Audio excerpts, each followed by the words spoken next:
Então, nosso tema para a aula de hoje é o objeto, né? O objeto da filosofia e da filosofia do direito.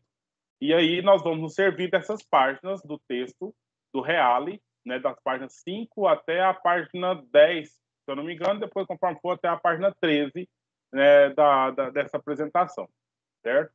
E aí já vou começar, antes de nada, já transmitindo na tela aqui, para que a gente possa seguir alguns slides. Esses slides já estão disponíveis para vocês lá no blog, na página de hoje, né, na aula de hoje. E aí a gente vai, então, seguir a apresentação a partir daqui. E, no primeiro momento, né, eu preciso falar um pouco sobre a filosofia propriamente dita, né? Então, aí cabe a gente verificar esse ponto. Deixa eu só ver se eu consigo ajustar isso.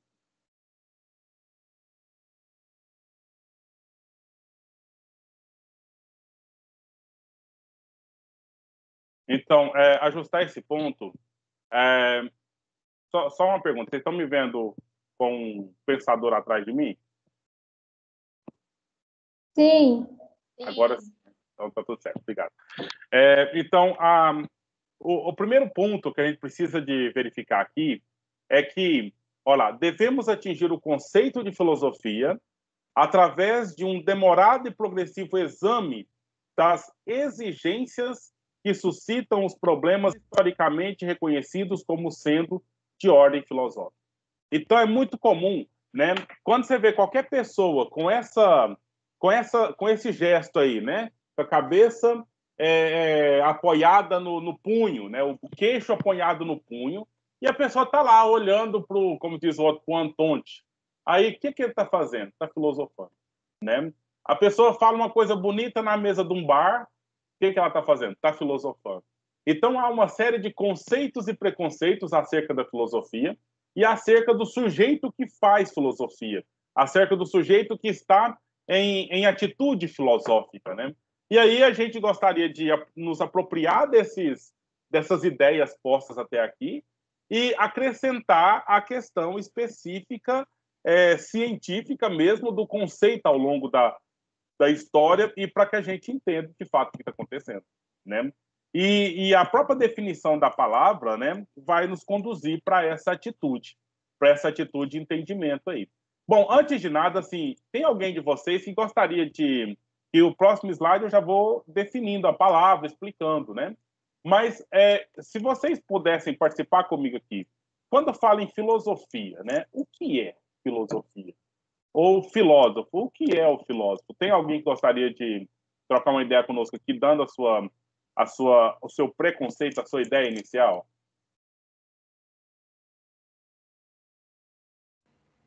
Eu acho que filosofia e filósofo é uma pessoa que expressa suas ideias em determinado assunto e muitas vezes, assim, praticamente todos os temas, o filósofo tem a sua opinião. Certo. Acho que é isso. Alfredo, quer falar? Eu? Filósofo é um pensador, uma pessoa que reflete sobre as coisas, pensa em ideias. Então, Uma pessoa que vive se questionando, certo, onde nada para ela tem uma resposta. Uhum. Então, você tem, juntando aí a fala da Sinara, tem a ver com conhecimento, tem a ver com pensamento, tem a ver com crítica, tem a ver com ideias, né? E beleza, por aí. Mas alguém gostaria de apontar algum item quando pensa em filosofia ou pensa em filósofo?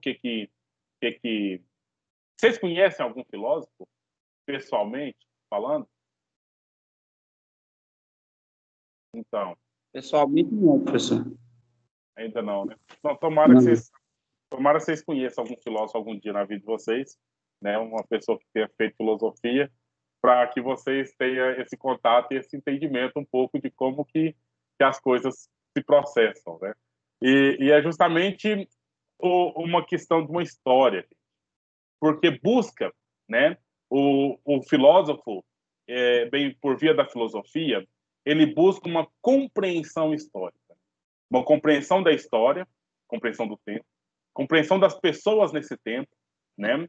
Uma compreensão das estruturas que está por aí, E aí acaba que fala, mas e o sociólogo não faz isso? Faz, né?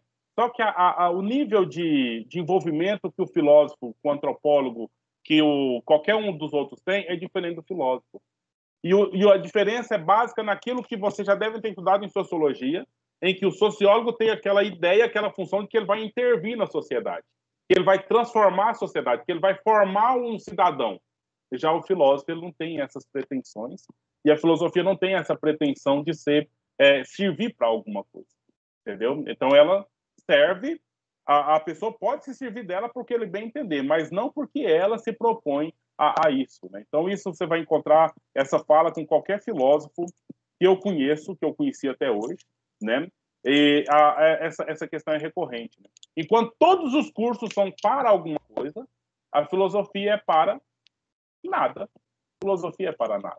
Entendeu? Então, dizer isso, eu não digo isso nem um pouco com medo, né? Porque vai então desmotivar o aluno, vai fazer com que o aluno não leve a sério essa coisa toda. Mas há uma gama de possibilidades, uma gama de situações que faz com que você, pela filosofia, você então desenvolva uma série de questões, a começar por você próprio, entender, compreender, verificar, e depois vai esparramando aí esse entendimento para o resto da sua vida, né? Da sua vida geral. Porque a filosofia não é uma questão de negócio, sabe? É uma questão de vida. E aí eu quero, no grego aqui com vocês, né, essas 3 palavras que você já deve algum dia ter ouvido, ou deve ter escrito, ou visto em alguma construção de palavra. A palavra filia, a palavra eros e a palavra ágape, né? Então, essa palavra ágape ela é muito recorrente no meio religioso, né? Então, tem grupo ágape, né? Tem lá aqui a churrascaria Ágape Grill, né? Então, tem essa palavra ágape. A pronúncia grega mesmo é agapé. Agapé. Então, o pessoal fala muito ágape por aqui, mas se você quer pronunciar grego certinho, é agapé. E você tem a palavra eros, que desenvolve a palavra erótico, erotismo, erotização, né? Que não é só um motel, mas é, então, uma palavra grega que tem um significado que nós vamos, então, verificando aqui na tela mesmo. E a palavra filia, entendeu? Você tem a palavra filo, você tem a palavra... eu não sei outra palavra nesse sentido aí, mas na biologia, né? Na biologia a gente estuda lá, reino, filo, alguma coisa nesse sentido da classificação dos seres vivos lá. Mas todas elas, gente, significa a mesma palavra em grego, né? Ou melhor, uma palavra só em português. O grego, ele tem 3 palavras, né? Então, o que significa filia? Significa amor. O que significa eros? Significa amor. O que significa agapé? Significa amor. Agora, para nós, né, a gente fala a palavra amor. Mas aí eu digo para o meu filho, Kevin, eu te amo. É a mesma coisa que eu dizer para uma moça, para uma pessoa que é minha namorada, eu te amo. É a mesma coisa que eu dizer eu te amo para o Kevin, meu filho. É o mesmo que dizer eu te amo para minha namorada. É o mesmo que eu dizer eu te amo para minha mãe. É a mesma coisa? Seria a mesma coisa? Tem diferença, não tem? Tem diferença. E já que tem diferença, por que nós temos palavras iguais para sentimentos diferentes? Né? Tá, na origem tem amor é uma coisa só, que aí ele se desenvolve, tá? Mas esse desenvolvimento aí que o grego fez diferente, entendeu? Então ele classificou esses pelo menos 3 tipos de amor e deu nome para esses 3 tipos de amor. E aí eu gostaria de fazer aqui só falando mesmo, né? Então pensa numa relação que eu tenho aqui A e tenho B. Pessoas, coisas que estão se relacionando, que estão tendo um ato de amor, um caso de amor entre elas. Né? Se as duas, o A e B, têm uma forma de amor filia, certo? Filia é o amor de troca mútua. O amor de troca mútua.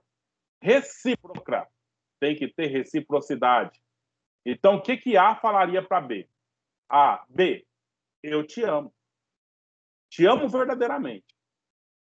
Mas, na medida em que você me ame verdadeiramente. Entendeu? A intensidade, a medida, o limite do amor é o quê? É a correspondência desse amor. O amor filia só existe se ele for correspondido. Se ele não for correspondido, ele não tem sentido de existir. Em português, a gente utiliza muito a palavra amizade, o amor de amizade verdadeira. Porque quando você tem um amigo verdadeiro, esse amigo você pode confiar e pode contar com ele sempre. Da mesma medida que ele pode confiar em você e ele pode contar contigo sempre, né? Aí vocês me falam se não é bem assim mais ou se já caiu de moda. Mas essa é a ideia do amor filia, amor de troca mútua e recíproca. Já o amor erótico, né? O amor erótico é o amor do consumo mesmo, né? O amor é que existe apenas se tiver ali a coisa para beneficiar, mas ele não está muito preocupado com corresponder, né? A ideia do amor erótico é essa. Então, A se ama B eroticamente, fala para B o seguinte: B, eu te amo verdadeiramente, enquanto você me oferecer tal e tal coisa, por exemplo. Não sei se só dizer isso já basta para vocês entenderem o conceito da palavra eros, né? Então, se, por acaso, o critério para A amar B for que B é bela, B é bonita, o A vai amar B enquanto B for bonito. O dia que B deixar de ser bonita, o amor vai ter acabado. Vocês estão entendendo, gente? Tá claro para todo mundo aí? Então, é essa situação. E aí B fala para o A, mas A, você me ama igualmente? O A, eu não tenho compromisso com isso, né? O meu amor por você é enquanto você me oferecer aquilo que eu tenho interesse, aquilo que me excita, aquilo que deixar, o dia que a relação deixar de me excitar, então vai encerrar a nossa história de amor. Entendeu? E aí vamos para o amor agapé. É aquele, se A ama B agapicamente, é o amor incondicional. O que significa incondicional? Que não impõe condição alguma. Entendeu? Lá no filia, qual que era a condição? Ser correspondido. Lá no eros, qual que é a condição? Ter alguma coisa que possa me oferecer e que eu tenha interesse por essa coisa. Aqui no amor agápico, o A fala para B, eu te amo verdadeiramente. E você não precisa ser nada, não precisa fazer nada, você não precisa me corresponder, você pode me maltratar, e mesmo assim eu continuarei te amando verdadeiramente. Por quê? Porque meu amor por você é um amor completo que não exige nenhuma condição, não exige nada de você. Pessoal, dá para reproduzir já essas três diferenças aí? Né? Você já sentiu algum amor erótico por alguém? Não precisa confessar, né? Então, já sentiu amor de filia por alguém? Né? Eu tenho quase certeza que sim, né? Agora, esse amor agápico pode também acontecer que sim, mas dizem que, né, a questão da tradição, fala que o amor agápico não é o amor dos humanos, é o amor de Deus. Né? Então, Deus, Jesus Cristo, amou a humanidade agapicamente. Mesmo a humanidade pecadora, a humanidade que renega o próprio Jesus Cristo Salvador, mesmo assim, quem que Deus é? Na linguagem do João, lá do Evangelho. Deus é Abba Pai, que significa paizinho querido, que está lá de braços abertos para a humanidade, mesmo a humanidade não valendo nada. Mas o Deus está lá totalmente disposto a acolher a humanidade. Essa é a ideia, né? Então, dos deuses para o amor dos deuses para com a humanidade. Mas isso na versão cristã. Eu acabei de falar para você a versão cristã. Mas essa palavra foi dita numa versão anterior um pouco. Então, os deuses, por exemplo, você não sei se já viu algum filme do Hércules, ou já leu a mitologia do Hércules, né? Então, a Hera, que é uma deusa, ela sacaneou a vida do Hércules bastante, né? Então, ou seja, aquela ideia de que Deus é tudo bonzinho, Deus é tudo legalzinho, é uma coisa mais cristã. Porque numa visão grega, os deuses, eles também têm fúria, os deuses também têm traições e vinganças e uma série de coisas nesse sentido aí, ok? Mas o que basta agora é entender, né, ou perceber se vocês compreenderam essa diferença entre esses três conceitos de amor, né, que tem no grego, e agora a gente localiza a própria palavra filosofia dentro disso aqui, certo? Aí, para me saber se eu estou sendo entendido, se eu estou sendo ouvido, eu gostaria de saber, você poderia replicar o que eu acabei de dizer aqui agora? Né? O que é o amor erótico, o amor agápico e o amor filia? Quem gostaria de fazer essa participação? O amor filia é o amor que é recíproco. Sim. O eros é o amor de consumo, é o de se alguém tem alguma coisa a me oferecer, então eu amo aquela pessoa. Porém, se ela deixar de me oferecer aquilo, eu vou deixar de amar ela. E o agape é o amor incondicional, que pode acontecer qualquer coisa, aquela pessoa pode me tratar mal, mas eu vou continuar amando ele verdadeiramente, incondicionalmente. Perfeito, ótimo. Mas alguém gostaria de comentar aí?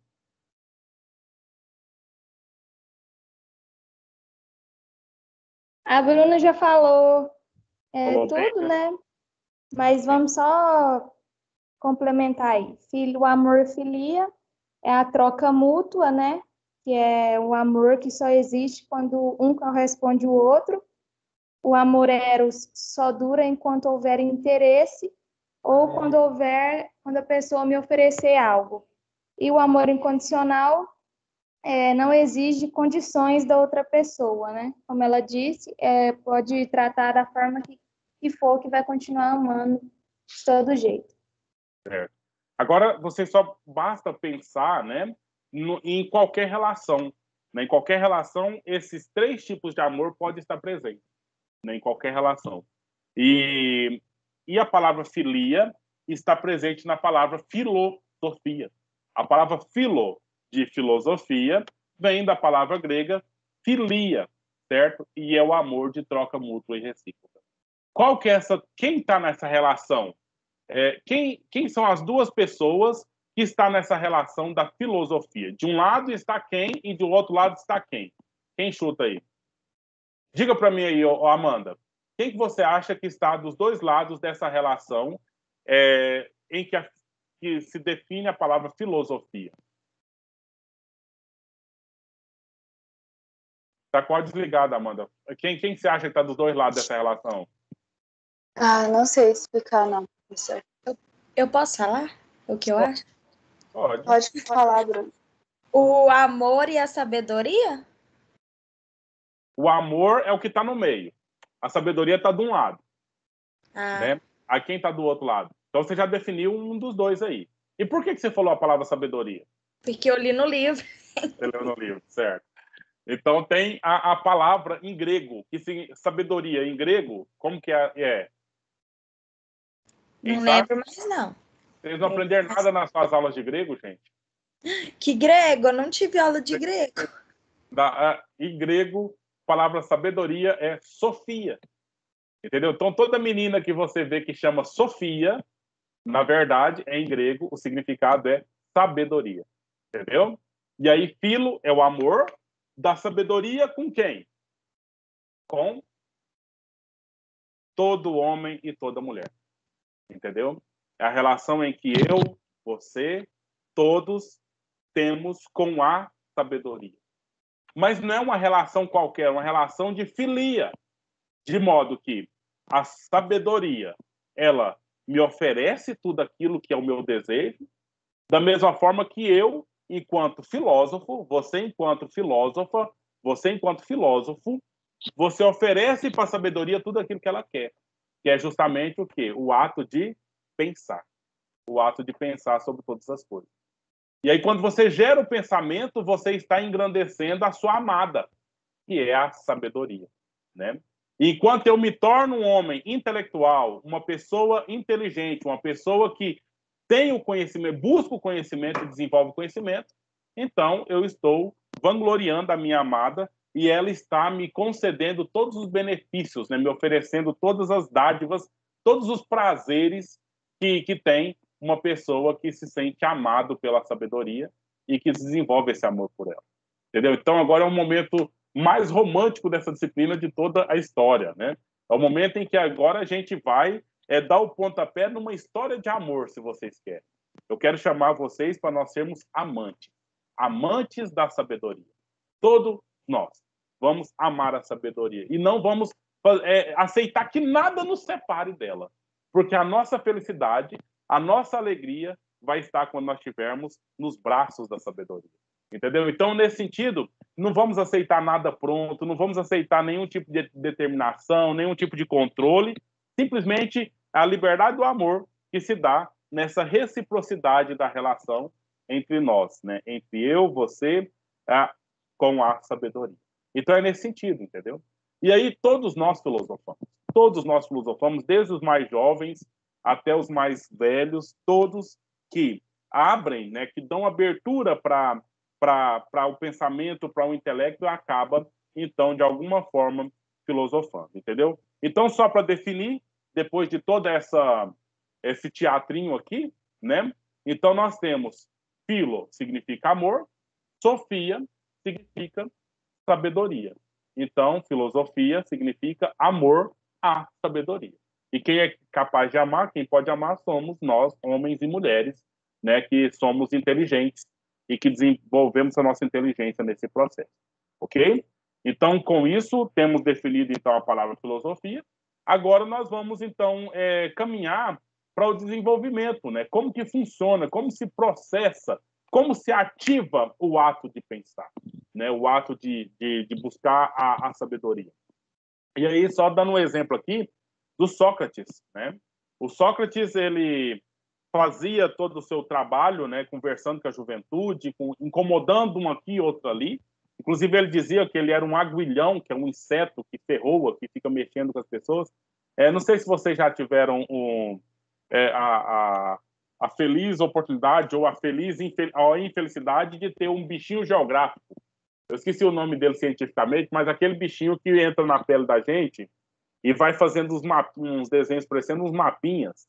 Não sei, eu não lembro mais o nome desse bichinho. Mas esse bichinho causa uma coceira, né? Muito parecido com o bicho de pé, né? Mas o bicho de pé fica só lá no pé. Esse bichinho geográfico, ele fica andando na pele e fica deixando umas manchas nas pessoas.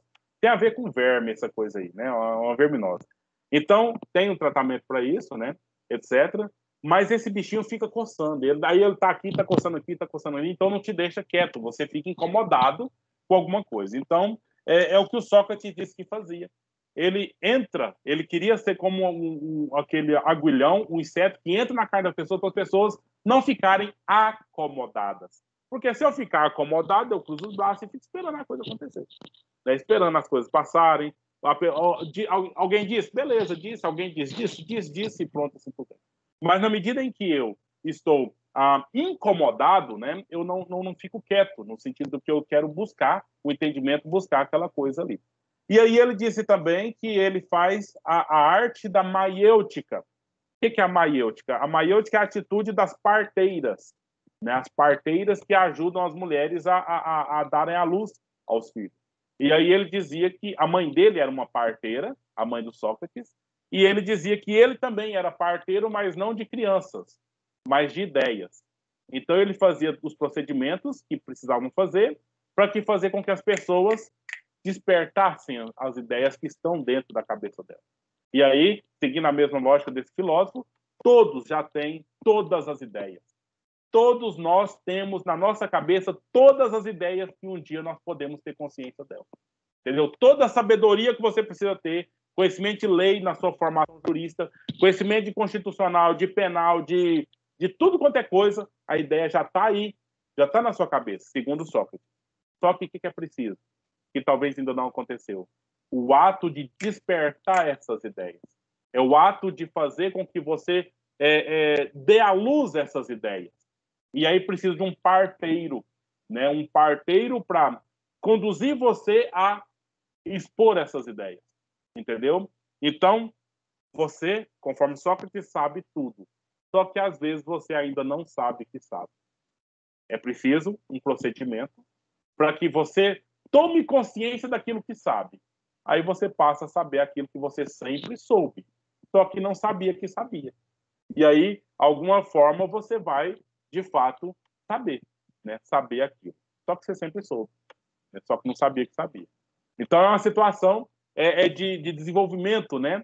Do conhecimento, a modo de vir à tona a toda a sabedoria. E como é que você desperta essas ideias? Talvez é lendo um livro, talvez assistindo uma aula, talvez vendo uma palestra, talvez escutando uma música, talvez dando uma caminhada, talvez fazendo um passeio, né? Talvez fazendo qualquer coisa, né? São momentos e possibilidades que você tem de ativar aquilo que sabe, entendeu? Então, a filosofia começa, olha aí, em um estado de inquietação e de perplexidade para culminar numa atitude crítica diante do real e da vida, entendeu? Então, ninguém busca saber nada que não se incomoda, né? Nada que não se interessa. Então, é preciso ter esse algo que ativa você a buscar o conhecimento. Né? Precisa desse chacoalhejar aí. No caso do Sócrates, lá e fazer com que o processo que ele fazia era de ironia. Ele perguntava coisas que as pessoas já sabiam as respostas e começava a perguntar sobre essas respostas. E a pessoa, mas peraí, eu sempre soube isso, sempre foi assim, sempre fizemos dessa forma. Por que você está falando, está me perguntando essas coisas e está me questionando? E aí, nesse ato, a pessoa própria se questiona também. E ela pensa, mas qual que é a força daquilo que eu estou achando que eu sei? Né? E estou repetindo aquilo que eu sei. Entendeu? Então, a filosofia nasce do espanto. Aí já nós temos a fala do Aristóteles. A filosofia nasce do espanto. Porque o espanto, ele faz com que você admire as coisas como elas são. Né? E aí, a perplexidade. Quando você vê uma coisa e você faz o aí são atitudes, ok. O que é? Aí já é a atitude do entendi. Entendeu? Então tem a atitude do que? O quê? O que você está falando? Então tá bom. Então essas duas atitudes são as atitudes que faz o filósofo e é o tempo todo. E é uma atitude que eu vejo no meu bebê de 2 anos de idade. Né? Então ele, o quê? O quê? O quê? Levantando a mãozinha, o quê? E quando ele, por acaso, de alguma forma, aquilo ali faz uma lógica para ele, aí ele fica feliz. Ele demonstra gratidão, demonstra um estado ali de paz, porque ele descobriu uma coisa que ele não tinha descoberto, mas ele só descobriu por quê? Porque ele se interessou. Porque aquilo o incomodou de alguma forma. Porque se ele não tivesse dado nem moral para aquilo, ou se aquilo não causasse nele nada, ele simplesmente passaria aquilo ali despercebido. Entendeu? Então, se vocês que conversam com criança, talvez Sinara pode dar exemplo também, então verifica, o tempo todo eles querem saber alguma coisa. Né? As crianças querem saber o tempo todo. E a gente, adulto também, quando a gente está em dúvida quanto a alguma coisa, quando aconteceu algum fato e você não tem ali o devido controle do fato, isso causa incômodo, isso causa tristeza, isso causa insatisfação. Aí depois, quando o trem é esclarecido, quando você de fato vê a coisa como ela foi, aí te dá um certo prazer. Ou eu estou só falando por coisas que eu estou pensando aqui e não tem nada a ver com a realidade. Né? Você não se incomoda com o mistério, né? O mistério que te incomoda, é claro, o mistério que te espanta de alguma forma. Enquanto não é resolvido, a felicidade não está ali. E aí vamos pensar num contexto do seu assunto de estudos aí. Um crime, né? Ocorreu um crime e aí tem um determinado suspeito, entendeu? Tem um determinado suspeito e as pessoas são infelizes, ficam tristes enquanto a coisa não é resolvida, enquanto não é esclarecida, né? Então você vê, nós temos uma pessoa aqui em Porá, que eu acho famosa aí, houve o crime, né? E a pessoa, mãe da vítima, todos os dias posta no Facebook alguma coisa relativa àquele crime, né? E relativo à pessoa que é suspeita tá livre, né? Não fez justiça ainda, entendeu? Então, ou seja, fica aquela situação, às vezes eu acompanho, né? Fica aquela situação de que essa pessoa, a que perdeu a filha, no caso, ela se sente na injustiça, a injustiça está por aí, né? O inquérito está em andamento, mas para ela o andamento está muito lento, né? Não está resolvendo aquela coisa. Tem que se fazer alguma coisa, tem que fazer justiça. Talvez, nunca, né? Ela vai ter, de fato, a filha dela de volta. Claro que vai ter. Mas talvez quando, de fato, não, é o suspeito esse, ele foi condenado a isso, aquilo, aquilo outro. Aí pode dar para ela, talvez, uma paz, uma tranquilidade. Né? Mas claro que a dor, a falta nunca vai mudar aí. Mas é justamente esse ponto, né?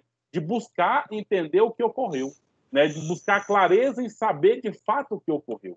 E isso faz com que as pessoas, então, elas estejam nesse caminho, né? Nesse caminho em busca do conhecimento. Entendeu? Então, a investigação criminal que você faz, toda essa situação, ela se dá aí nesse aspecto, né, de busca por esse conhecimento. Eu acho que fica por aí, né, por aí o entendimento dessa parte da questão que eu gostaria de tratar aqui com vocês, entendeu? Então, veja bem aqui a citação do Aristóteles, né? E aí eu queria pedir, só para dar uma descansar o ouvido de vocês da minha voz, quem está conseguindo ler daí, gostaria de fazer a leitura em voz alta para a gente, só para dar uma mudada um pouco aí no nosso ambiente? Eu leio. Por favor, então.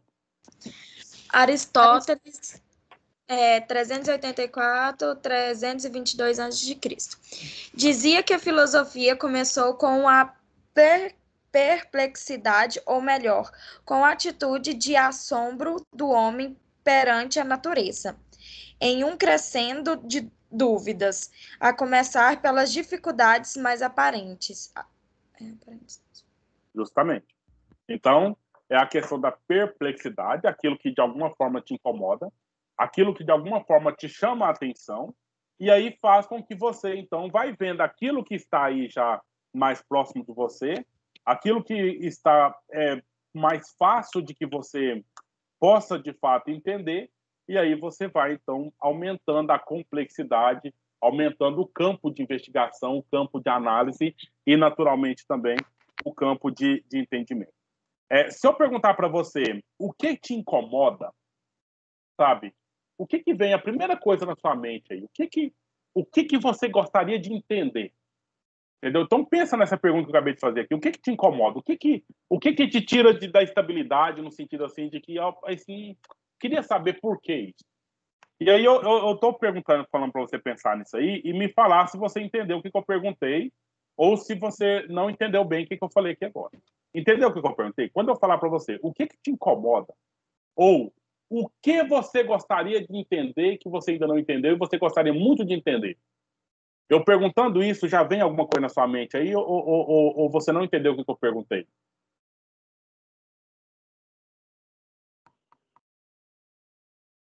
Então, todos entenderam o que eu perguntei? Certo. Então, você me tem uma resposta já quando eu te pergunto a coisa, o que te incomoda ou o que você gostaria de saber. A resposta para essa questão, você precisa fazer começando com a palavra, com o termo porquê, desemendado e sem acento. Você precisa começar porquê, aí você continua uma questão, né? Por que tal coisa é assim? Por que tal pessoa é desse jeito? Por que entendeu? Então você precisa perguntar dessa forma. E nesse sentido, eu gostaria de a gente começasse aí fazer a nossa frequência aí no chat da disciplina aí, né, na reunião, você entrar lá agora e fazer esse procedimento, fazer lá a sua frequência. E eu acho que coisa rápida, né, coisa de 2 minutos, acho que é suficiente para gente. Entra lá no chat, clica no link, vai para a página e você preenche os dados lá, seu e-mail, seu nome, né? E aí você responde essa pergunta que eu acabei de fazer. Então, 2 minutos e meio aí a gente retorna para continuar.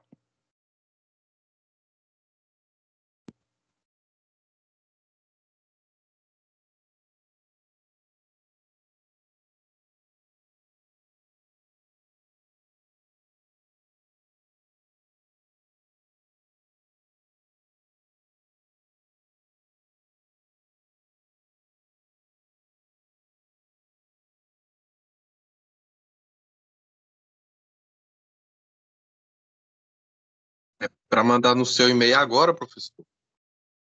Não é mandar no e-mail, não. É entrar no link que eu pus no chat aí e você responde lá na página mesmo que abrir. Entendeu? Então, lá no chat aí tem a última coisa aí, que é a postagem que eu acabei de fazer. Desse link, você entra pelo link, responde e a gente continua aqui.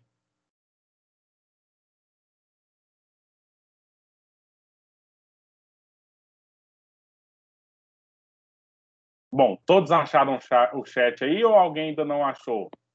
Não achou, fala que a gente tenta orientar.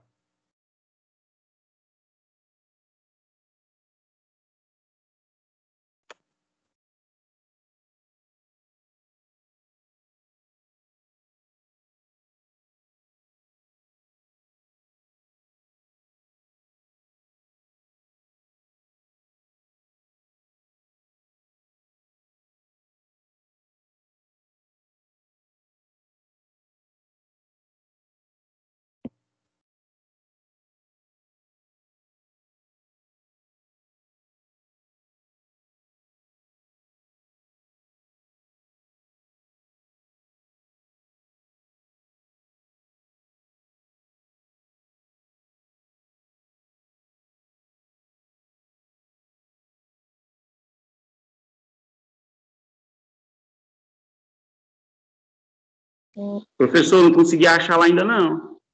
Não achou o quê? O chat? O chat lá. Você tá usando o celular ou tá usando o computador? Celular. Celular. Então você dá um toque no meio da tela e do lado direito lá em cima tem lá aparecendo um papelzinho. Aí você clica nele. Você achou isso? Do lado direito Tem em aula cima. jurídica, aula jurídica e tem um tipo tem tipo um negócio de mensagem. É esse mesmo. Clica nesse. Aí você vai ver lá que tem um link. A última postagem lá é esse link. Aí tá aula 2, filosofia, frequência. Aí você clica nele, entendeu? Aula 2. Pode clicar no link, aí você vai ser direcionado para uma página da internet. E lá você... Aí tá aqui usa... Ah, tá.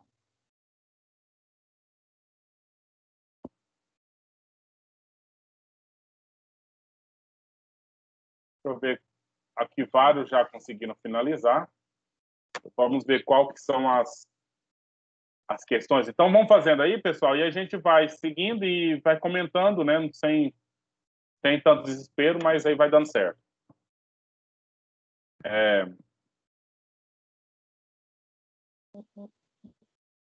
Vamos ver o que vocês estão pensando, né? O que tem incomodado vocês aí nesse processo da vida, né? Professor, e no caso, que ele teria que colocar como alguma coisa que a gente está, tipo assim, pensando, seria mais ou menos nesse ponto? Nesse ponto, aquilo que te faz você pensar, né? Aquilo que te incomoda. O que está acontecendo no mundo aí que você ainda não entendeu e que você quer entender de alguma forma, né? Ah, tá, entendi. Então, alguém aqui já respondeu dizendo por que não foi possível até hoje acabar com a fome no mundo, sendo que existem tantas pessoas, tantos estados aí que têm condição de ajudar, né? Ou talvez até eu diria comentando, né? Por que tem tantas pessoas passando fome e tem tantas pessoas aí jogando comida fora, né? A comida que poderia, então, suprir grande parte da fome no mundo, né? Então, é um incômodo intenso, né? A falta de conhecimento, né? Então, assim, na regra da resposta seria por que há falta de conhecimento ainda? A saúde no Brasil é tão precária, né? O sistema, os países fora o exemplo do Reino Unido aí tem um dos melhores sistemas de saúde e tudo ocorre gratuitamente, né? Então, eu tenho certeza, gente, que aquilo que a pessoa colocou aqui, se de fato ela colocou aquilo que vem na mente dela em primeiro lugar, vai fazer facilmente parte do TC da pessoa, quando ela estiver escrevendo a pesquisa dela do sistema jurídico aí, internacional, por exemplo. Né? Eu tenho certeza que isso leva com que é um incômodo, né? Se de fato vocês conseguiram fazer agora refletindo. É aquilo que faz você, então, pensar numa resposta. Você, mesmo não sendo uma resposta que vai ser aplicada, mas você pensar numa resposta. E aí você vai buscar os caminhos para, quem sabe, essa resposta de fato ser resolvida. Né? Eu demorei demais encontrar o caminho da minha formação na pós-graduação, sabe? Tanto que na entrevista para o mestrado, né? O que aconteceu? Eu tinha me formado, quando eu estava no ensino médio, eu queria demais estudar história, depois eu quis demais estudar matemática. Aí eu entrei no curso de filosofia, né? Aí no curso de filosofia, aí eu queria, então, desenvolver as teses de como provar que Deus existe. Aí vai pensando, né? O filósofo, no meio de tantos ateus, normalmente, nesse campo, querendo provar que Deus existe. E também terminei o curso sem me preocupar muito com essa questão. Eu abandonei essa ideia dessa prova. Depois fui para o curso de teologia, né? Aí no curso de teologia, eu já me preocupava já com contabilidade e administração de igrejas, né? Saí da teologia e já entrei na especialização em gestão financeira. E lá, de fato, eu fui estudar sobre o terceiro setor, né, as organizações sem fins lucrativos, né, as ONGs, etc. E beleza, comecei a trabalhar, né, dando aulas de sociologia, dando aulas na formação de professores, né, e também de filosofia no ensino médio. E aí o que acontece? Fui fazer buscar a pós-graduação e comecei a fazer projeto de pesquisa para entrar no mestrado, né? Fiz um para estudar religiões, Fiz outro para estudar a própria questão história da Idade Moderna. E aí eu estava dando uma disciplina chamada Políticas Educacionais na faculdade, né? Que estuda o quê? As leis que regem a educação. E aí, de lá, eu desenvolvi um projeto dentro de um programa que estava acontecendo aqui no Goiás, um chamado Pacto pela Educação. E ali ativou a minha ideia, entender como é que essas leis funcionam, né? Como é que são formadas, etc. E aí, pronto, consegui entrar no mestrado com essa linha de pesquisa, desenvolvi lá um trabalho que aí da política educacional, da política de modo geral, da lei de modo geral, eu fui olhar para a questão do salário do professor, né? Como que o salário do professor é formado ali na questão da legislação e como que ele compõe o salário dele. Aí terminei o mestrado nessa linha. Aí, quando eu fui buscar condições para fazer o doutorado, eu fui seguindo essa mesma perspectiva, né? De como que o salário é composto. E aí, estou ainda desenvolvendo a pesquisa aí bem no início desse processo. Então, pensa, acaba que saí de um campo e entrei no outro. E lá na entrevista do mestrado, o que a professora falou? Mas o que você quer da sua vida? Você faz filosofia, você faz gestão financeira, você faz teologia, você dá aula de filosofia no ensino médio. O que você quer, né? Aí o trabalho que eu fazia na faculdade era quase como pedagogo mesmo, né? O que você quer? Eu falei, não, eu quero entrar na pós-graduação, né, no mestrado, justamente para me levar uma linha aí, não um eixo. E é isso que a gente tem feito, né? Então, no estudo sobre as leis e no estudo sobre os fundamentos aí das ciências sociais, eu acabei caindo aqui no curso de Direito e vamos desenvolvendo uma linha, uma perspectiva, né? E eu tenho estudado, então, as ciências sociais aplicadas ao direito no modo geral. Mas uma coisa me incomodou lá. O que me incomodou lá? Falou assim, eu quero ser um professor, sou um professor universitário e, para mim, no mínimo, eu quero ser um doutor. Aí, o que me falta? Me falta, então, um objeto de pesquisa para me tornar um doutor, né? E aí, essa que é a busca do conhecimento que se faz. E eu não tenho dúvida nenhuma que se você conseguiu responder isso aqui de modo a exemplificar mesmo aquilo que você está pensando aí, né? Eu tenho certeza que isso aqui é caminho de pesquisa para vocês.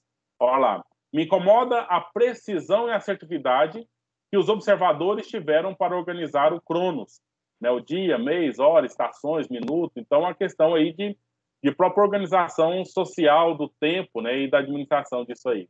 Então, por que as pessoas não são sinceras como as outras? Olha, um problema social grave, né? Então, por que há falsidade? Por que há problemas aí de confiança e outras coisas mais? Então, cada item desses que vocês acabaram de dizer, olha, corrupção na política, né? A própria questão da empatia. Então, são objetos de análise e investigações que te incomodam e que te faz você pensar um dia. Aí você vai caminhar pelo lado da psicologia, pelo lado da sociologia, pelo lado do próprio direito penal, sei lá, alguma coisa nesse sentido aí que vai levando você a esclarecer essas situações que elas estão para incomodar, ok? Então, alguém gostaria de comentar aqui em público o que escreveu lá? Porque a gente só olhou as respostas, a gente não falou quem foi que escreveu, né? Mas alguém gostaria de comentar aí? Na verdade, me dá um feedback, né? Nós estamos entendendo essa aula, porque é uma aula de sensibilização, né? Uma coisa assim de ativar em nós a atitude de pensar sobre alguma coisa e essa atitude de pensar sobre alguma coisa nos levar, então, a desenvolver o pensamento e o conhecimento para que isso se torne algo que, de fato, você domine, né? Que você domine na sua vida. Tem alguém que gostaria de comentar aí essa questão? O que te incomoda, né? O incômodo, de fato. Aquilo que você escreveu lá, escreveu porque, de fato, tem uma coisa que te incomoda? Ou é aquela coisa da música do Martim da Vila? Deixa a vida me levar, vida leva eu. Então, é deixar a vida levar? Hã?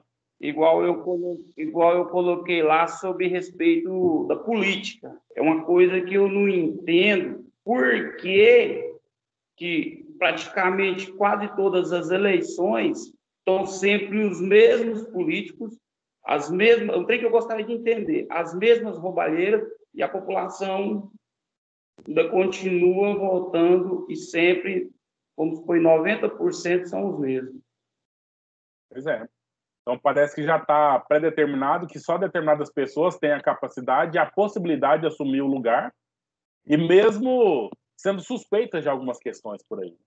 Então, causa incômodo mesmo, né? A questão da ciência política.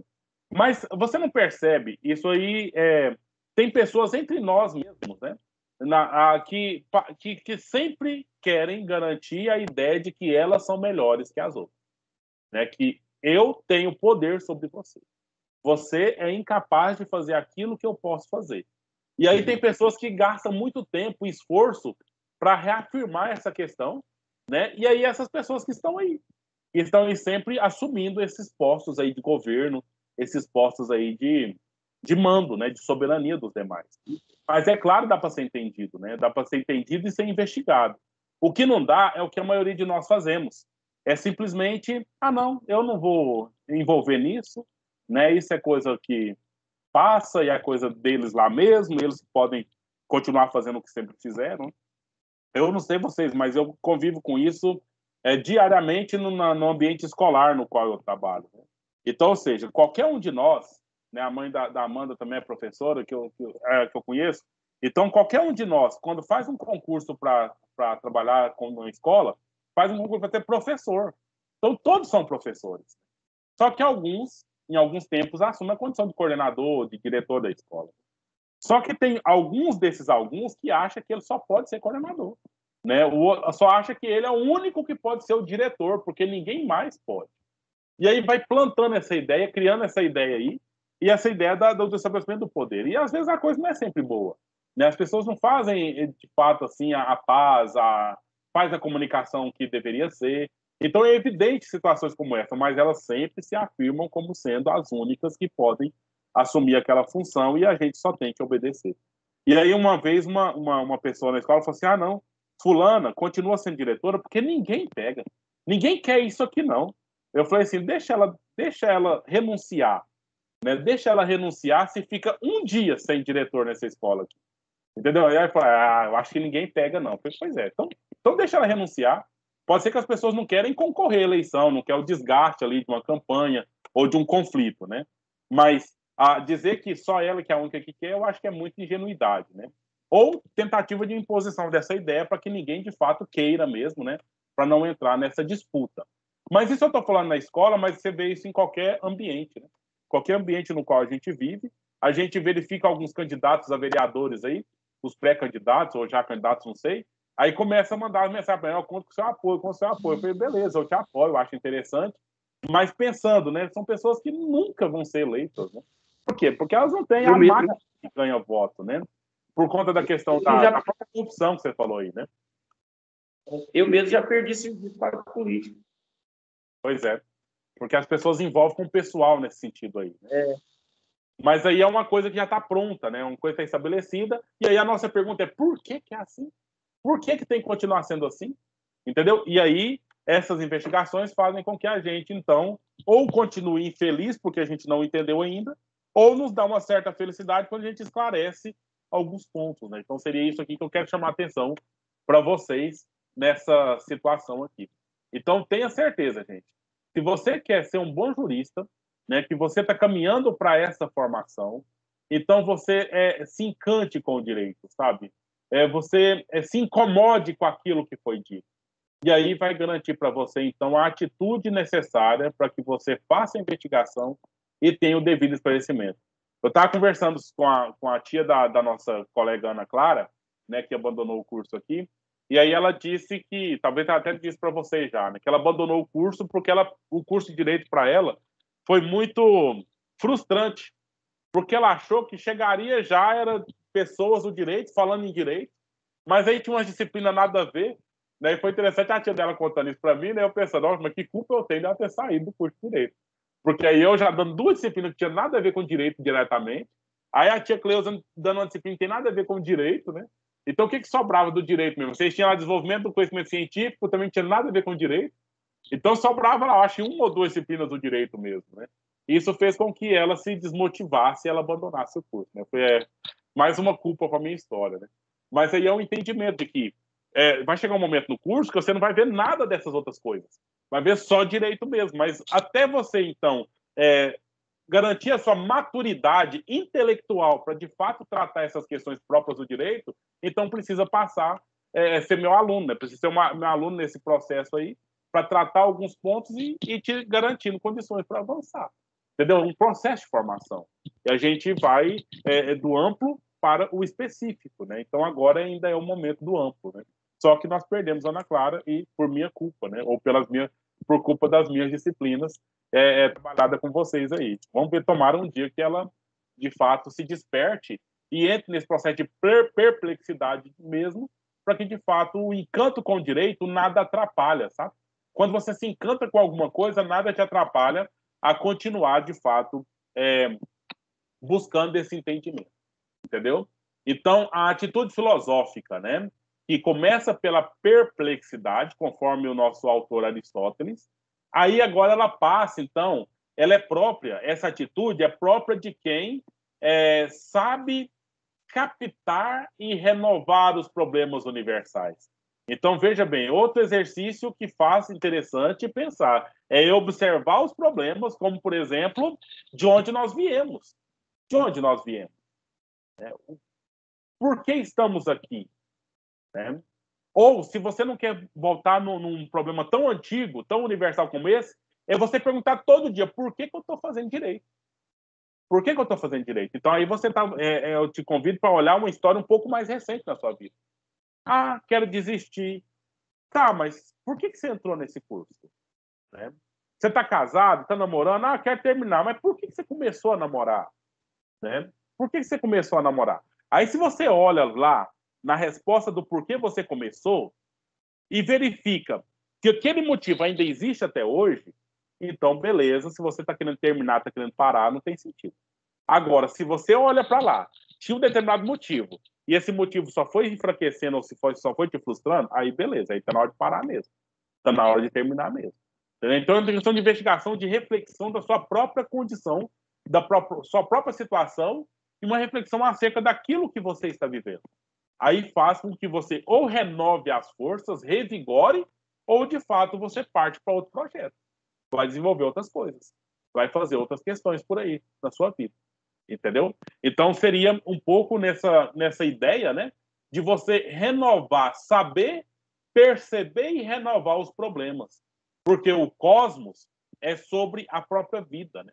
As relações que nós fazemos, a formação que nós buscamos é sobre a nossa vida e nós temos sempre que satisfazer as nossas exigências. E as nossas exigências são atualizadas, né? E às vezes os projetos nos quais a gente está inserido não estão sendo atualizados na mesma proporção. E aí é a hora ou de renovar o projeto, ou de você mesmo fazer a transformação no projeto, ou você mesmo fazer a transformação em você. Todas as opções que eu estou dando, há a palavra renovação, há a palavra transformação, a palavra atualização. Entendeu? Então, é uma atitude assim de apontar o dedo na cara mesmo, chamar a atenção, né, chacoalhejar, e aí, para a gente perceber, então, a questão, né, do busca por novos e por velhos problemas, situações em diversos ciclos históricos culturais. Aqui, o filósofo diria para você pensar no mundo, no universo, né? Eu só estou dizendo para você pensar em você, naquilo que você tem feito, naquilo que você está fazendo, né? E aí, se você pensa e esclarece, amanhã você vai acordar cedo, vai fazer tudo que tem que fazer e vai assistir aula à noite, vai fazer as leituras, vai fazer as tarefas, vai fazer o que tem que ser feito. Agora, se perde o propósito, aí a gente perde tudo, né? E esse propósito, né, o propósito, para que você está, para que você se propõe, que está lá na frente, né, o objetivo que está lá na frente, ele está fundamentado por aquela motivação que está lá atrás. Então, a orientação sua só vai ocorrer na medida que está sempre claro a sua motivação. E aí você parte para a caminhada. Aí nessa caminhada, que vai sempre estar sendo renovada, porque os problemas vêm, as situações vêm, e aí quando eu falo problema, não é só dificuldade, não, tá? O problema aqui é a pergunta. O problema aqui é aquilo que te causa a dúvida. Problematizar é justamente isso. É perguntar por quê. Por que as coisas estão assim? Por que as coisas são? Né? E aí, quando a gente pergunta para a gente os porquês da gente, talvez fica mais fácil de entender. Né? Entender as outras coisas todas aí. E entender que eu posso mudar de opinião. E se eu posso mudar de opinião, o resto do mundo também pode mudar de opinião. Então, ninguém é obrigado a seguir o caminho que eu determinei que ela siga. E isso eu tenho claro para mim, enquanto pai, né? O tempo todo. Hoje, meu filho, eu controlo, né? Então tá uns dias aí sem usar o celular, porque tinha uma má influência no celular lá que ele usava. Então meu filho tem 2 para 3 anos, mas já tive que cortar a má influência na vida dele, porque estava ensinando ele a fazer algumas coisas que não devia. Mas ele tem 3 anos e eu posso controlá-lo. Mas vai chegar um momento que eu não vou poder mais, né? Vai chegar um momento que ele vai mudar de opinião, mudar de atitude conforme ele bem entende. E eu já tenho consciência disso. Eu já sei muito bem, né, que eu tenho um controle sobre ele, mas é um controle limitado. E aí a vida, ele vai seguir e assumir as consequências das escolhas dele, né? Eu só vou ensinar, orientar. E depois aí, no caso, é o processo dele ali. Por quê? Por que eu tenho essa clareza? Porque ele vai estar também no processo de renovação do seu entendimento, da sua vida e das coisas dele. E aí, na condição de filósofo, né? A própria condição da filosofia, normalmente o filósofo não se contenta, sabe? Não se contenta com uma resposta. As pessoas, tem pessoas que gostam demais de falar para a gente, isso dá uma resposta ali, uma definição. Né? Não sei se vocês são assim ou se vocês convivem com pessoas assim. E há pessoas que acham que, não, é isso e pronto. Tá acontecendo isso, é por isso e pronto. E acabou a conversa ali. Se acabou a conversa, a gente não tem nada para investigar mais. É aceitar, baixar a cabeça e pronto. E cumprir. Né? Mas às vezes aquela resposta ali não satisfaz. Às vezes aquele argumento ali, ele não tem a lógica suficiente. Eu tenho um amigo, né, que ele... Não sei se vocês conhecem o transtorno bipolar, mas eu tenho um amigo que tem o transtorno bipolar, né, o transtorno de humor, mas ele está num transtorno tanto quanto evoluído, quase chegando a uma esquizofrenia mesmo. Ele tem estágios nessa situação aí. E aí eu estava sendo uma das únicas pessoas que ele recebia, porque ele disse que eu sabia conversar com ele, né? E aí ele contando umas histórias lá e dizendo de Deus e a criação do mundo, enfim, só resumindo o fato, e ele dando um argumento que as coisas são assim, pronto. Aí eu disse, esse argumento seu tem falhas. Ele, qual que é a falha do meu argumento? Já ficou agressivo, né? Já ficou nervoso comigo. Eu falei, olha, se você tirar esse ponto aqui, aí seu argumento cai tudo. Aí ele disse, é porque você ainda não atingiu o entendimento daquilo que eu estou falando. Ou seja, ele me chamou de burro, porque ele é o inteligente, ele sabia a lógica toda, e como eu não entendi o que ele estava falando, então eu estava falando aquela besteira. E nisso já ficou claro que ele não estava mais à vontade comigo ali, já não queria mais a minha presença, né? Porque essa é a situação do esquizofrênico, né? Ou do bipolar. Então, se a pessoa é agradável com ele ali, concorda, beleza, ótimo. Se a pessoa representa um contraponto, aquela pessoa ela tem que ser eliminada da frente dele. Entendeu? Então, engraçado que isso, gente, quando eu comecei o curso de filosofia, eu pensei na questão da esquizofrenia mesmo, da esquizofrenia, da própria comunicação. E agora eu trago o exemplo e vocês vejam se é assim mesmo que funciona. A nossa comunicação, normalmente, ela é esquizofrênica. Entendeu? Porque a gente olha apenas um lado, o lado que nós queremos ver. Não olhamos a coisa toda. Não olhamos o contexto, no modo geral. Então, suponha que você tem aí um companheiro, um sócio aí, e vocês precisam comprar um sofá lá para uma sala de vocês. E aí a pessoa vai lá e vai olhar os sofás disponíveis para ver o que vocês compram, né? Como é que ela fala com você? Pensa bem. Se é assim, talvez eu estou totalmente enganado. Olha, aqui tem um sofá azul, grande, macio, de couro, né? Tantos lugares e tal. E tem um outro aqui que é preto. E aí, quais opções a gente tem? Né? Tá vendo? Na verdade, tem só uma opção. A pessoa já falou tanto bem de um dos itens que ela já deixou mais ou menos claro na fala dela que os outros itens não importam. Ou que os outros itens... Existe aqui, mas eu já escolhi. Entendeu? Na comunicação, a escolha já vem.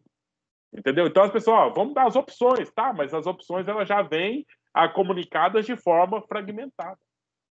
Bom, esse exemplo comunica alguma coisa para vocês, gente? Que eu acabei de dizer aqui? Vocês verificam isso na vida social? Ou não? Eu queria perguntar a alguém aí, tipo... Nicole, você gostaria de falar alguma coisa do que eu acabei de falar, Nicole? Você poderia contribuir aí com o entendimento do que eu falei? Sobre essa comunicação esquizofrênica? Eu acho que ela não quer falar. E o Matheus Alves, você gostaria de falar alguma coisa aí para contribuir com o que eu acabei de dizer aqui? Não quero falar nada, não.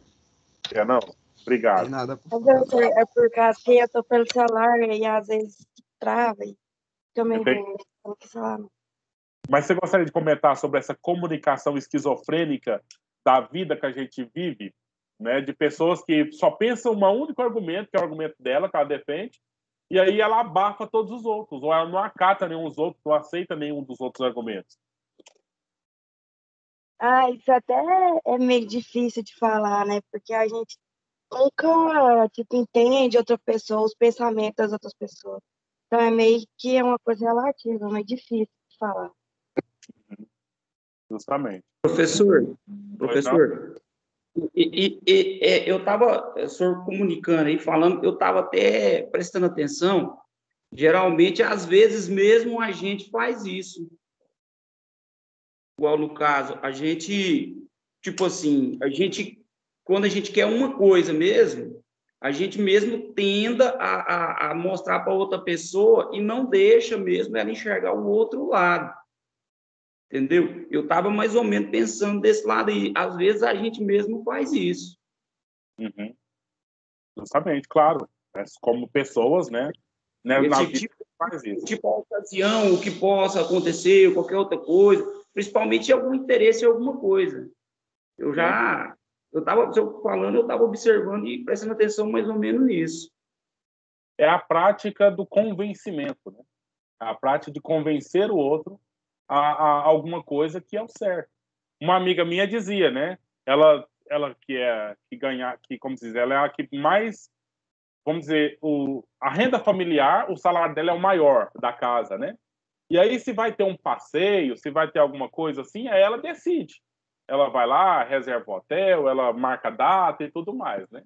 E aí, um dia ela reclamando, né? Ah, mas eu faço tudo por esses meninos, faço tudo pelo marido, e aí eles parece que não respondem, né? Eu falei, mas eles participaram do projeto?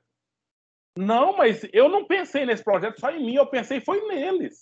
Tá, alguma coisa tá errada aí. Né? Ela acha que ela pensou nela. Mas e os outros? Como é que os outros viram essa situação? Você tá entendendo? Então são os argumentos, são a forma de processar as ideias. Que para alguns está muito claro, inclusive para nós também, Jefferson, em algum momento aí, para nós está claro aí. É isso, não tem outro jeito de ser outra coisa. Como que essa pessoa pode pensar?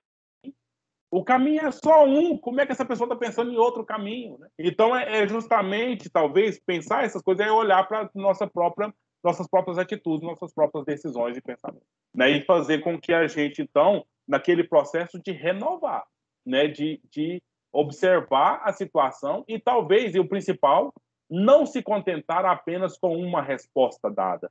E aqui, nesse ponto, gente, entra o conflito da filosofia com a religião. Porque a religião, antes de começar a conversa, já deu uma única resposta. Na religião, você veio de tal lugar, já está dito. Você tem que fazer tais coisas, já está dito. E você vai para tal lugar, já está dito. Então já está tudo definido. Já na ciência, e eu não estou falando de filosofia, na ciência, tudo é descoberto. Tudo é testado, tudo tem que ser comprovado. O dia que não der mais certo aquela verdade, cria-se outra verdade. Tá vendo, então? Então, enquanto eu tenho um saber que é o religioso, que já está tudo definido, apenas uma única resposta para aquilo que você quiser entender, nós temos a ciência, que está sempre em processo de comprovação daquilo que está sendo posto ali. Entendeu? E aí, onde está a filosofia nisso? A filosofia está observando a lógica que dá as respostas da religião e também observando a lógica que dá as respostas da ciência. E a filosofia, por ela própria, não quer dar resposta nenhuma. Ela só não quer essa única lei que está aqui nesse slide. Ela só não quer apenas contentar com uma resposta. Ela não quer apenas aceitar a religião, mas também não descarta a religião. E ela também não quer só aceitar a ciência, mas também ela não descarta a ciência. Entendeu? Então ela está num caminho a ponto de investigar essas respostas todas e não aceitando apenas uma resposta, e sim investigando todas elas. E aí eu espero que isso fique muito claro para vocês, né? Para entender o posicionamento em alguns pontos aí da disciplina para que não tenha conflito, né? Uma vez que quase todos nós estamos ou vinculados na ciência ou vinculados na religião. E aí tudo que a gente vai fazer na vida, a gente quer, então, trazer a lógica da religião para o momento aqui. Trazer a lógica da ciência para o momento aqui. Mas, na verdade, nós, enquanto filosofia, nós não queremos nem lá, nem cá. Mas também entender todos esses pontos aí que são colocados. Mas sem ficar tentando a ferro e fogo empurrar a goela abaixo algum tipo de argumento determinista dessa forma, né? E aí, da mesma forma, a gente, nesse ponto, a gente vai olhar para o direito, né? A decisão do juiz. Tem pessoas que falam, direito é o que o juiz faz. Não, senhor. Direito tem todo um procedimento, desde a formação da lei, a aplicação da lei, até a decisão do juiz, até a liminar que derruba a decisão daquele juiz. Entendeu? Então, tem todo um processo aí de entendimento da situação. Entendeu? E os argumentos que se tem. Não sei se na aula passada a gente comentou sobre a questão da pandemia. Não, acho que não. Mas no início do mês passado, lá em Goiânia, então definiram por abrir o comércio. E aí, na véspera da abertura do comércio, na sexta-feira, o comércio ia abrir na segunda. Então, os comerciantes começaram a renovar estoque, comprar EPI, aquela coisa toda. Então, na véspera, na sexta-feira, teve aquele decreto do Caiado de fechar o comércio, de deixar fechado por 14 dias, com base em estudo científico da Federal. Aí, uma juíza, né, lá de Goiânia, fez uma liminar derrubando o decreto municipal, que seguiu o decreto estadual, derrubando o decreto, dando um argumento da economia. Isso a gente até discutiu o semestre passado, na outra disciplina. E aí, na madrugada, um outro juiz, né, superior a essa juíza, ele deu uma liminar derrubando a liminar e dando argumento da ciência da saúde. Entendeu? Então, são várias respostas que tem e a vida está aí, né? A sociedade está aí sendo orientada. Então, ou seja, o direito tem uma única resposta. Não, nós tivemos 2 juízes em Goiânia, no mês passado, que entrou em contraponto, em confronto, né? Um dando uma liminar e o outro derrubando aquela liminar, né? Então, respostas diferentes dentro da mesma casa, dentro da mesma lógica de pensamento. E aí, imagina o resto do mundo. Imagina o resto das situações como há essa divergência de ideias, né? E a gente não diria isso apenas como divergência enquanto conflito, mas diria como diversidade, né? Diversidade de pontos de vista e pensamentos, mas é claro, vai ter que chegar num ponto comum, né? E esse ponto comum é o entendimento da vida como ela de fato é. Que é o ponto comum aqui, gente? Que está nesse slide, a razão última de um dado campo do problema. Né? Qual que é a razão última? A pergunta por que há um decreto, por que há uma paralisação das atividades econômicas, porque tem uma razão última.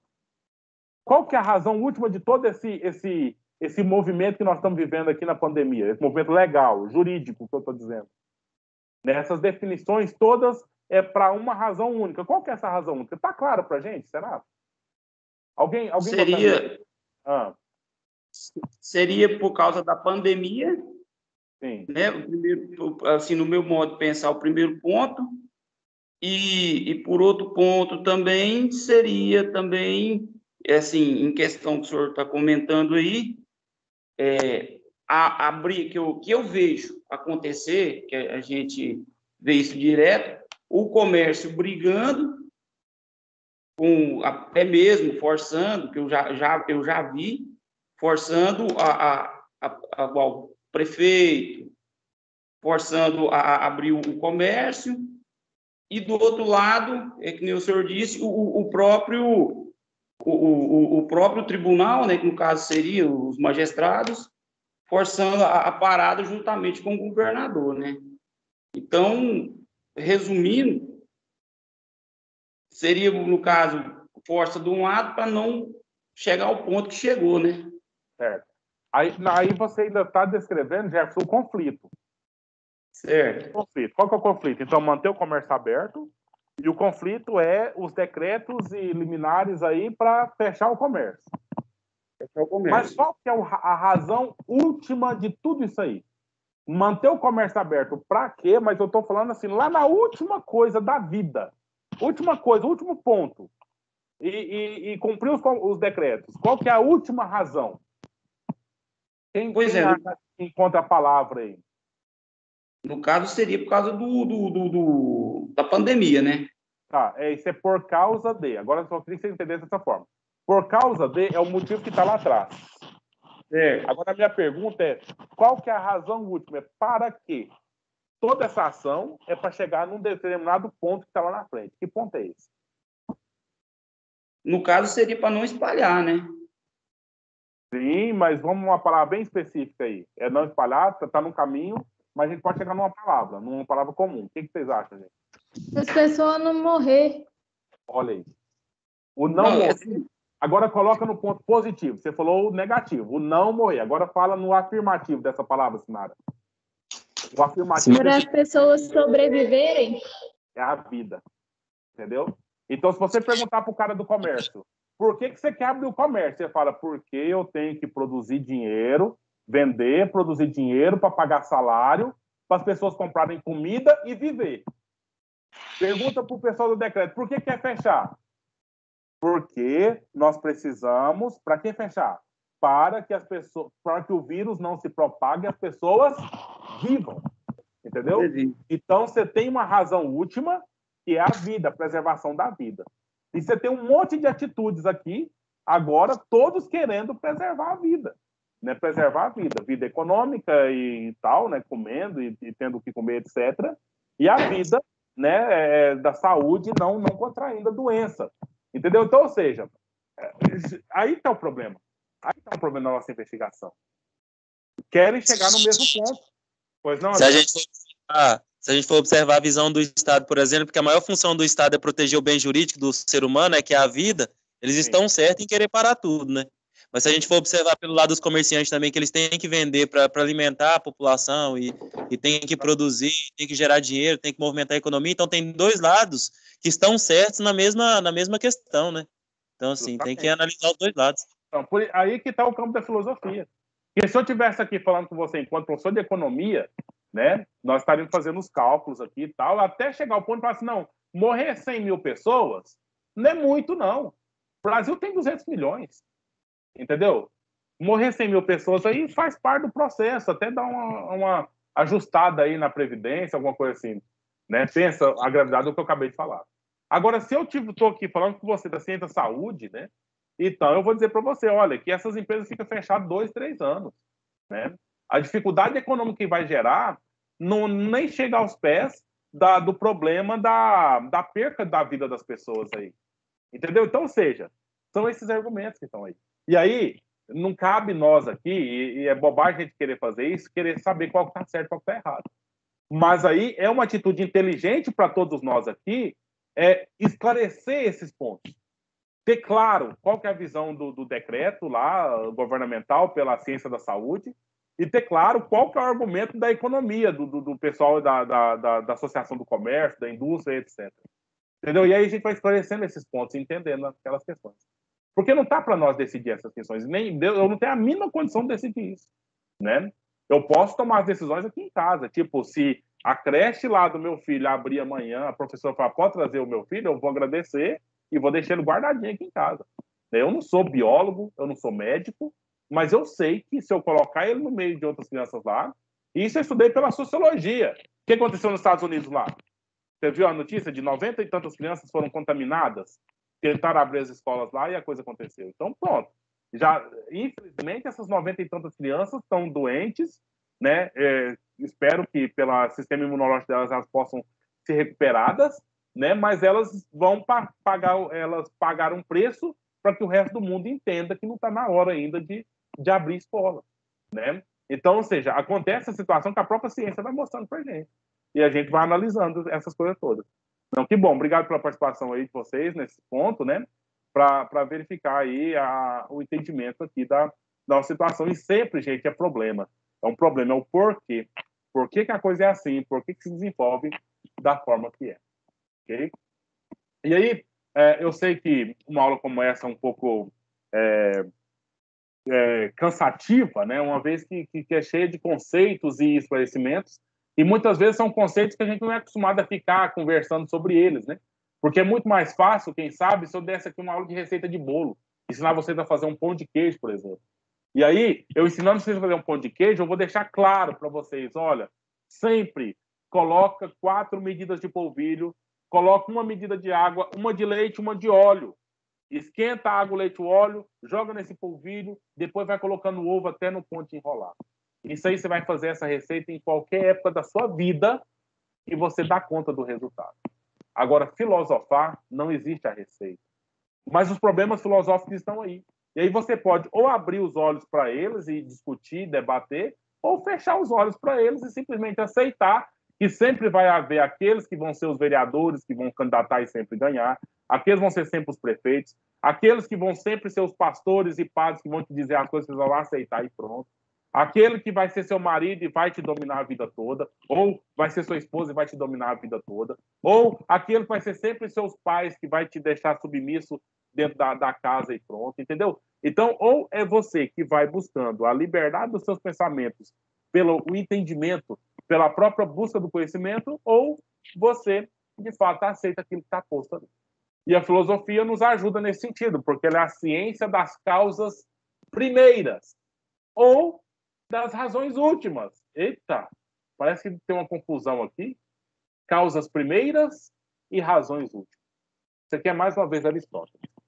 E aí eu queria conversar com vocês sobre as 4 causas da existência de todas as coisas em Aristóteles. Tudo existe porque tem as causas em Aristóteles, certo? Então, vamos começar com um exemplo aqui. Esse lápis. Não sei se vocês conseguem ver meu lápis aqui. Esse é um lápis de carpinteiro. Olha, ele é quadrado, ele é grandão, né? A ponta grossa. Qual que é? Então, são 4 causas para ele existir. 4 situações que geraram a existência desse lápis, certo? Então, a primeira causa é a causa material.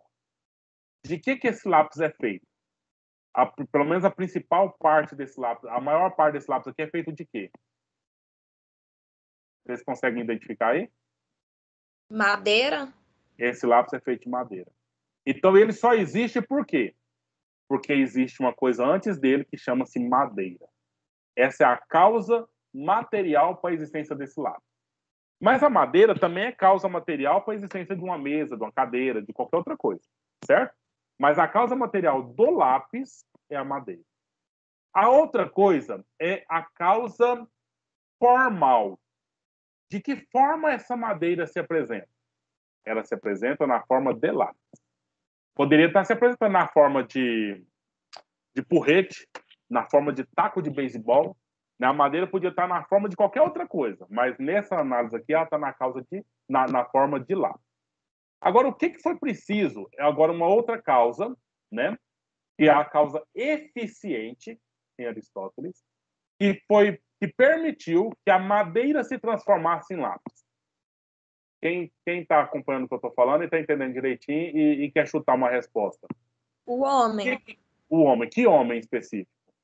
O que foi lá e cortou a árvore para fazer o lápis. Que seja o marceneiro, que seja o artesão, né? Alguém que é capaz de transformar madeira em lápis. Agora, qual que é a causa final? Qual que é a finalidade desse lápis? É escrever, né? Ele é usado para escrever, desenhar, etc. Etc. Entendeu? Então, 4 causas. Causa material, madeira. Causa formal, na forma de lápis. Causa eficiente, o artesão que transformou a madeira em lápis. E a causa final é o ato de riscar e de usar o lápis. Agora, a questão é, para Aristóteles, o lápis, ele tem essa causa final, que é escrever. Ela só foi existir depois que eu tenho o lápis. Eu descobri que ele serve para escrever? Não. Ou eu tinha a necessidade de escrever e não tinha o instrumento, e aí eu fui trabalhar na produção do instrumento que serve para escrever. Está nos dois, entendeu? A causa final do lápis, que vai ser usado, esse lápis daí para frente, ela estava lá antes dele mesmo existir.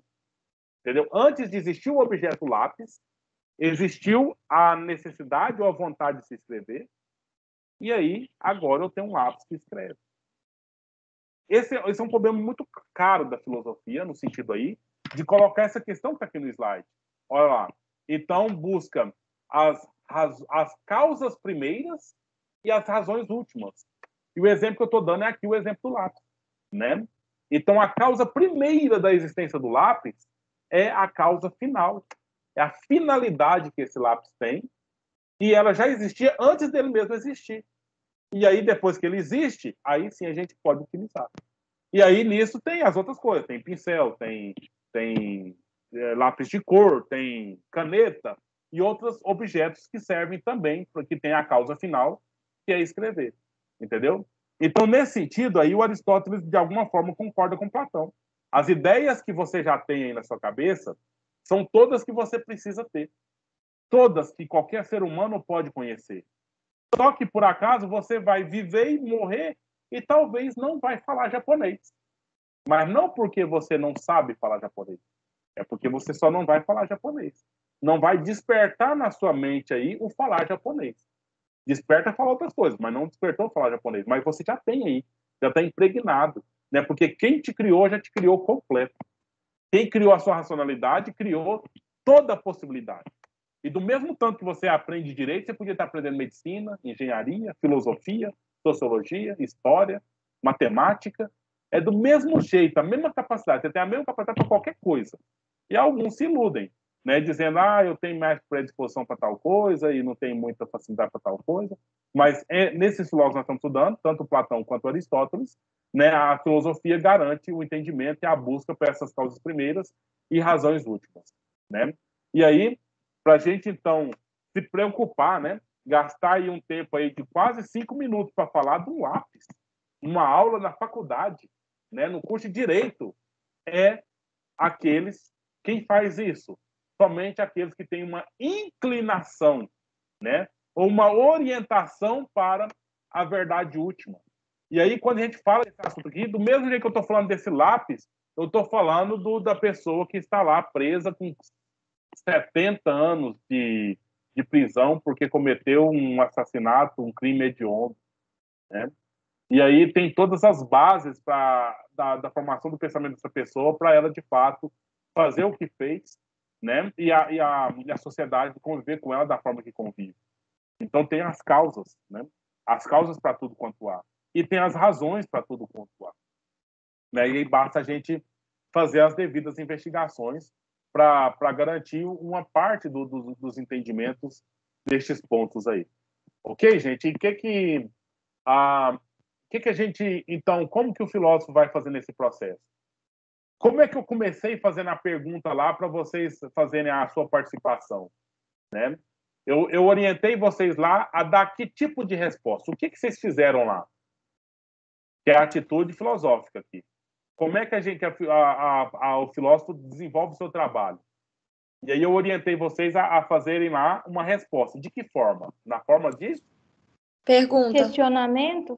Justamente, na forma de pergunta, questionamento, na forma de interrogação. E vocês, mais do que eu, sabem muito bem no sistema investigativo aí que o direito faz, né? Nos detetives, é o tempo todo fazendo uma pergunta. E aí não é só fazer pergunta, viu? É fazer a pergunta certa do jeito certo, que vai fazer toda a diferença no desenrolamento do desenrolar do inquérito. Né? Saber fazer a pergunta que de fato te leva a obter a resposta que te interessa nesse desenvolvimento. E é a atitude filosófica, né? Então, a filosofia procura sempre resposta a perguntas sucessivas para atingir aí por muitas vias, né, certas verdades que são gerais. E põe aí, acaba pondo também necessidade a outras verdades e a outras perguntas e assim vai, né, buscando o princípio de todas as coisas. E aí, para a gente finalizar aqui o nosso tema, né, vocês vão ser convidados a fazer uma tarefa na forma de reflexão também, de análise daquilo que você já está envolvido até hoje no curso de Direito.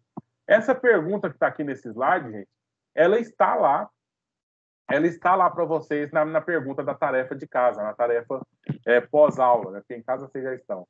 Então, a pergunta é, por que estudar filosofia se os filósofos jamais se logram se entender.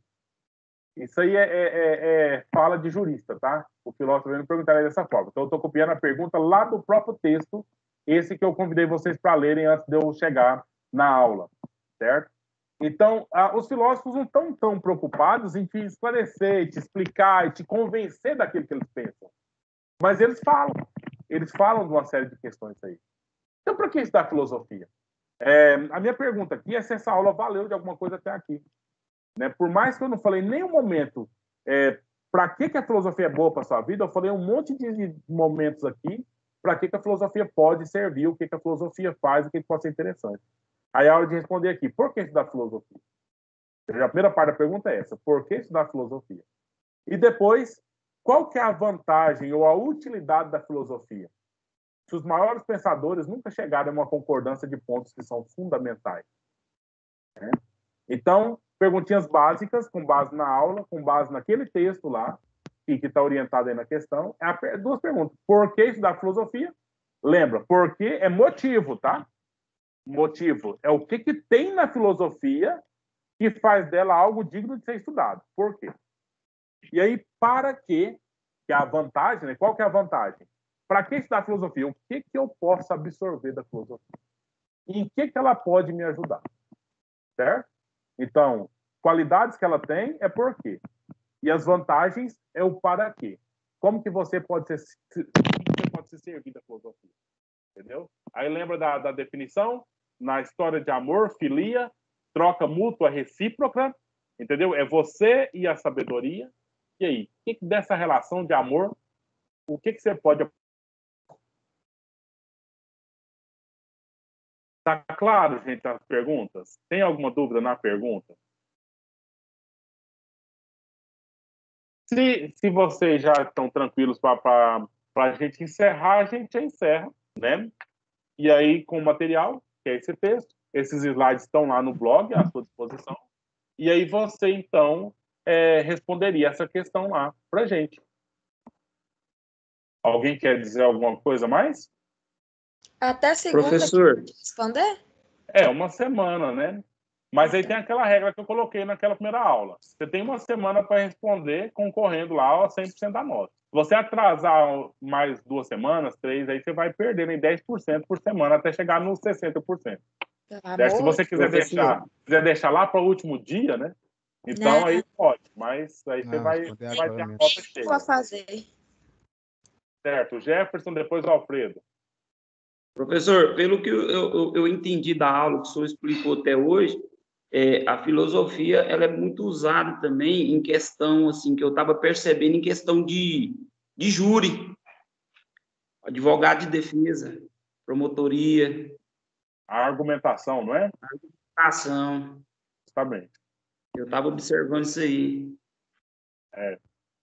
Então, você pode usar isso aí como argumento na sua resposta, se você, de fato, está convencido disso, né?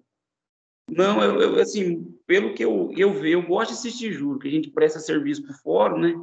Pelo que o senhor falou aí, eu já estava matutando aqui, foi mais ou menos por essa linha. Certo? Que sempre tem questionamento, né? Justamente. É de permitir a dúvida, né? Permitir Isso. a dúvida, justamente. Alfredo, você quer dizer? Não, professor, não. Não dizer nada, não. Tá bom, mas vocês sabem o que vocês podem dizer, né? Vocês podem não querer dizer, mas vocês sabem o que vocês podem dizer e podem comentar, podem contribuir, certo? Foi liberado para mim a escolha dos conteúdos lá do AVA, então eu tenho certeza que nessa semana a gente já vai compor a nossa disciplina, né, com os conteúdos de lá. E aí, a partir de semana que vem, a gente já vai, então, eu já vou tentar pegar lá uma aula que fala sobre esse assunto dessas 2 últimas aulas, né, dessa e da anterior.